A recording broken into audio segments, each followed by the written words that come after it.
Rev up your chainswords. For today, we're talking about the Assault Intercessors on Let's Talk Tactics.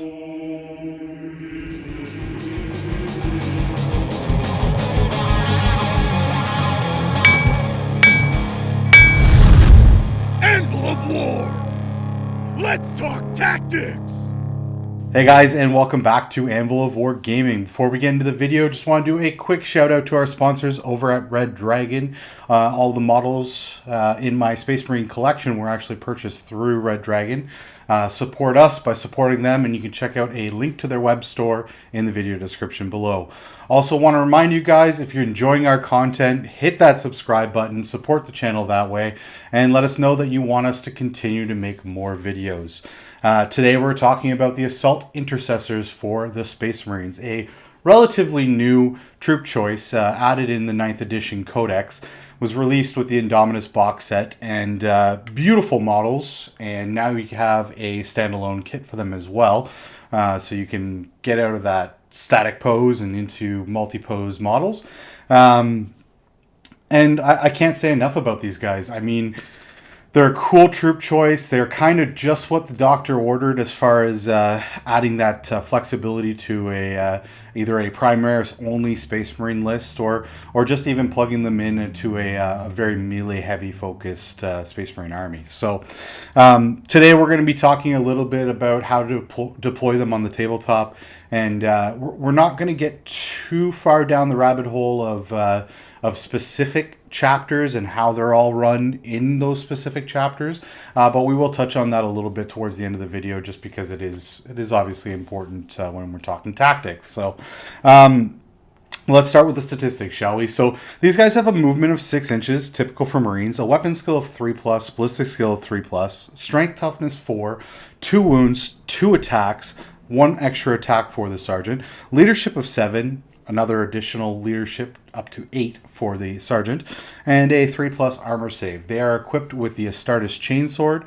The Astartes Chainsword is now AP -1, and it does a single point of damage, but AP -1 is a big help, and it's strength user, so they're swinging at strength 4 typically, unless you get up to some shenanigans. So they also are equipped with the Heavy Bolt Pistol. Now, the Heavy Bolt Pistol is Strength 4, AP -1, Damage 1.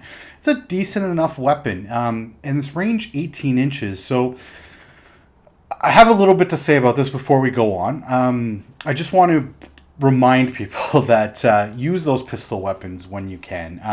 Don't skip over them just because your guys are locked in combat. Remember that they are pistol weapons, first of all. And second of all, so do whatever you got to do to remind yourself of that. If you're one of those people, I personally forget all the time, just because I just want to start swinging those chainswords, so I'm not thinking about the pistols or the other weapon in their hand. But it's also important to remember that when you're planning a charge against an enemy now, and you're looking at the range and the distance between yourself and the enemy, think about the potential of the damage that you're going to inflict with firing those pistols before charging. If it's possible, you may kill several models and kill yourself out of range of a charge.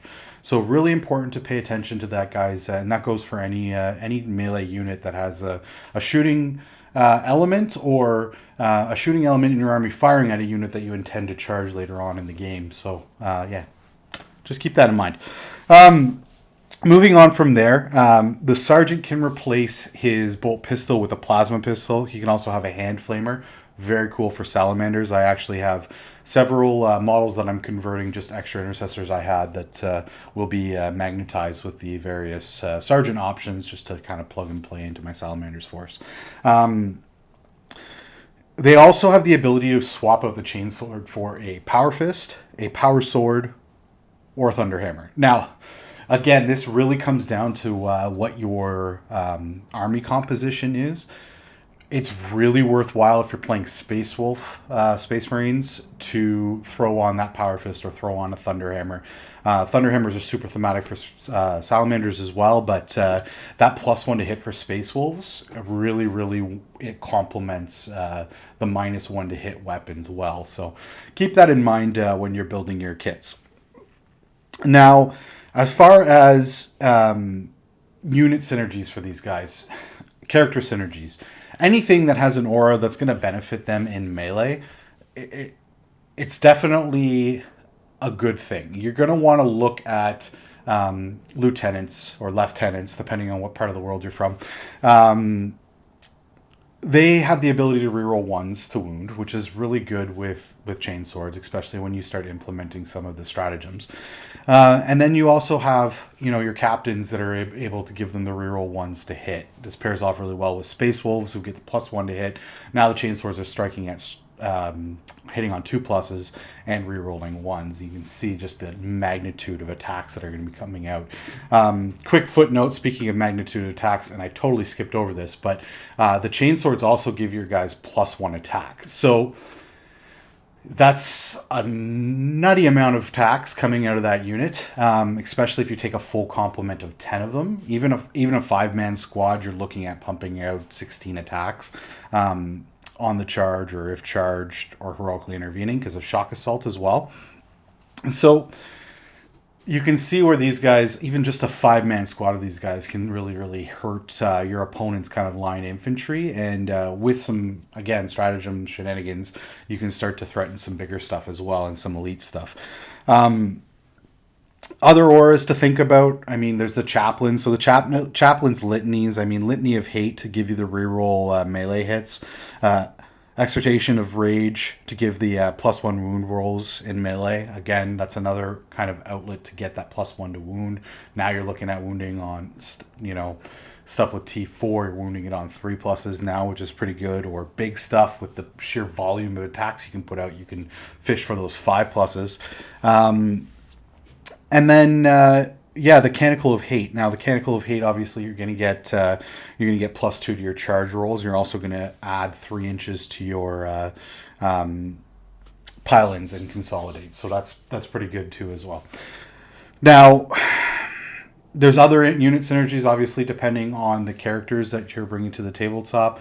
If you're looking at Adrax Akatone for Salamanders, or if you're looking at Blood Angels characters, you can start to really combo some really good auras from those guys as well. But we're not going to go too far down that today. Now, as far as stratagems are concerned for this squad, Honor the Chapter has been changed to only affect Assault Intercessors now. It used to be all Space Marine infantry units, I believe it was just infantry. But 2 command points, the ability to strike again, or it's fight again, which means you get that initial pile in and then you get the attacks. It's really strong, and with a full 10-man complement of these guys, you can just pump out the attacks and really kill whatever you need killed. In addition to that, you've got the Transhuman Physiology, 1 command point or 2 command point, 1 command point if they're 5 models or under, 2 command points if they're over that, from 6 to 10. And what that's going to do is ensure that you're only wounded on a 4+, which is very strong as well. If you have high strength weapons or poison weapons with the Drukhari Codex on the near horizon, when we're shooting this video, you're going to see a lot of crazy stuff to get 2+ poison weapons and things like that. So that's where Gene Rot Might is going to really help, because a 1, 2, or 3 fail regardless. So it's unmodified, which is really strong. In addition to that, you have Jets of the Traders. If you're fighting Heretic Astartes, remember it's Heretic Astartes, not demons. It has to have the Heretic Astartes keyword, but you're getting reroll for your melee hits, which is really strong as well. As far as chapter tactics are concerned, it really comes down to your list. I'm going to say, as far as I'm going to tie in sort of my preferences for this unit as well. If you're running something like a Space Wolf list and you're going super melee focused, then obviously these guys as a troop choice is kind of a no-brainer. Being able to throw a bunch of these guys on the tabletop. Blood Claws, with all Marines going up to 2 wounds now, there is a little bit of wiggle room for fighting as to who's got the better value, but I think the Assault Intercessors are really on keel with them. I think they're very, very close to each other. So I think the preference may be to just take one of each and have them on the tabletop, unless you're planning a Primaris only army, which a lot of people are kind of looking at. I just started adding a complete company of Primaris only salamanders to my collection. So it's a direction people are going, and if you want to, this gives you that option. If you're going like Black Templars, I mean, the reroll for your advance and charge is also very, very helpful. I mean, that's a good way to get them up the table really quickly. Blood Angels giving the +1 inch to advance and charges, and then the +1 to wound in melee is very strong as well. That's also something to look at. Flesh Terrors, while we're on this topic of Blood Angels, +1 to wound rolls in melee, they gain that as well. But then the unmodified 6s are going to be exploding hits, so they're going to generate extra hits, which is really cool. The Death Watch, I mean, obviously if you're fighting Xenos and you want to reroll the hits in melee, reroll 1s in melee, I believe it is, that's really strong as well.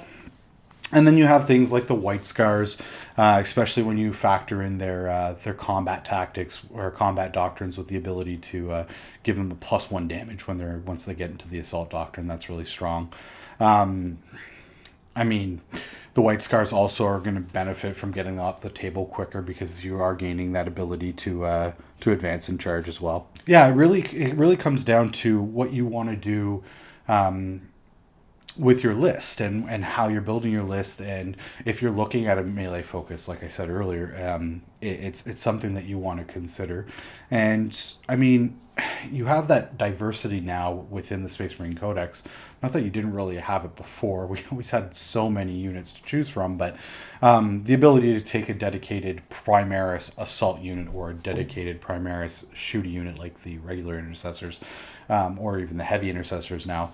These are just some really good options out there, and that's kind of what the Marines are. They're supposed to be kind of that Swiss Army knife army. They're supposed to be able to sort of present what needs to be presented in that situation, in that combat theater. So, and they really feel like that now on the tabletop, especially with 9th edition. And this unit is no exception to that.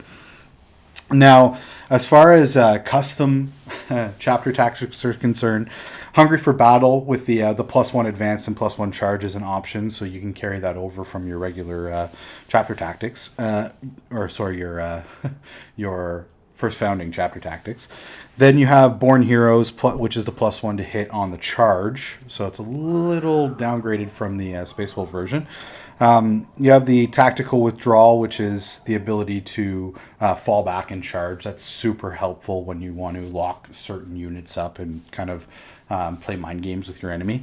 And then you have Whirlwind of Rage, which is the exploding melee hits on 6s, which is super strong. And I mean, Cacarodon, I think I said that right, but the Space Sharks, there you go.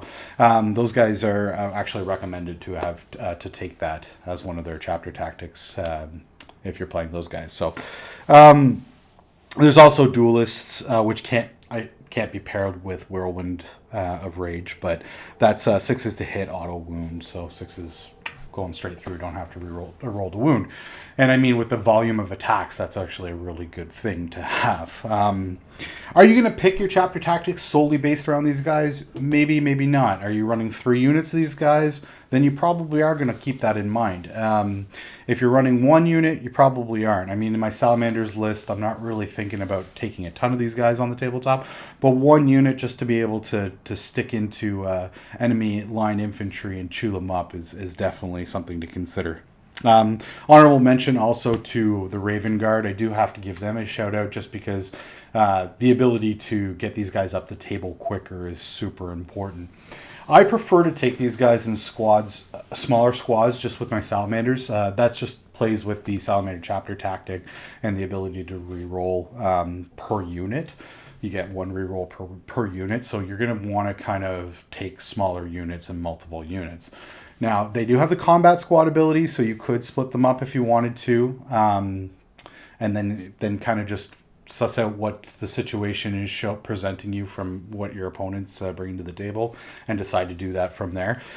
10-man squads are going to be awesome in Blood Angels, in White Scars lists, in Space Wolf lists, just because volume of models on the table is going to help. But also remember that some of those stratagems are also dependent on the number of models in the squad. So again, if you're taking 6 or more, you're going to possibly spend 2 command points on certain things like transhuman, etc. Now, as far as transporting these guys up the tabletop, getting them up the tabletop quickly, I mean, if you're Space Wolves, you can spend the 1 command point to Cunning of the Wolf. That's it. Use Cunning of the Wolf and basically outflank these guys. If you're playing Raven Guard, there's a couple options to kind of get them up the table quicker. Either advance deploy them or stratagems to. I believe they still have that deep strike stratagem, which is strong. And then also you have transport options, so you can either throw them in a repulsor, which is expensive, but I mean a repulsor is also going to do some serious damage. And then the other option, obviously, is going to be to take something like a impulsor and take a smaller squad. Up to 6 men can get, or 6 models can fit in it. 5 is the ideal number with a character thrown in there. Just kind of get up the table and get them in position. And I mean, turn 2 charges are possible with using those options, especially if you have things like advance and charge. So that really sums up kind of what my thoughts are on this squad. I think they are awesome. I thoroughly enjoy running them on the tabletop. I think Space Wolves are one of the biggest winners, but I'm gonna leave you guys with this. Comment in the video below, what do you think is the best chapter to use these guys with? What do you think, which chapter do you think benefits these guys the most, as whether it be chapter tactics or combos? Do you think it's the White Scars? Do you think it's Blood Angels, Flesh Terrors? Let us know in the comments below. Again, thank you so much for watching, guys, and until next time. Sponsored by...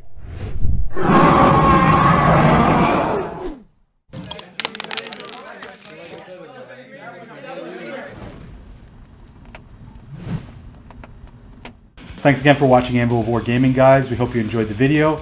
If you want to hit subscribe or check out some more of our videos, let us know in the video description below. Let us know in the video description below. Thanks for watching, guys, and until next time,